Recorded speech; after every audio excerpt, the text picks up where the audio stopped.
అందరికీ praise lord. June 10th ఈరోజు దేవుని వాగ్దానము. ఆయన తన రెక్కలతో నిన్ను కప్పును, ఆయన రెక్కల క్రింద నీకు ఆశ్రయం కలుగును. కీర్తనలు 91:4.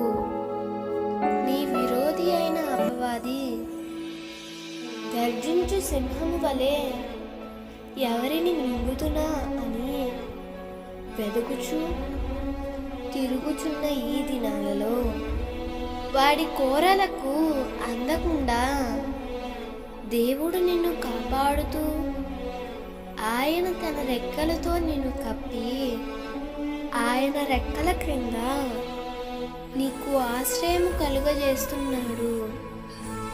ఒక కోడి ఎలా అయితే తన పిల్లలని తన రెక్కల క్రిందకు తీసుకొని క్షేమంగా కాచి కాపాడుతుందో, ఆ విధముగానే ప్రభువు తన ప్రజలకు తనలో ఆశ్రయం ఇచ్చి ఆదుకుంటాడు.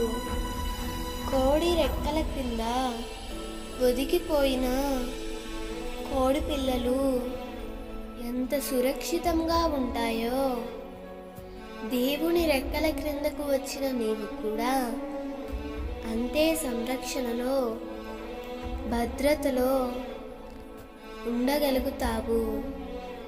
దేవుని రెక్కల క్రింద ఉన్న నీవు అపవాది క్రియలకు భయపడనవసరం లేదు. అపవాది నిన్ను ముట్టాలంటే మొదట దేవుని హస్తాన్ని ముట్టాలి.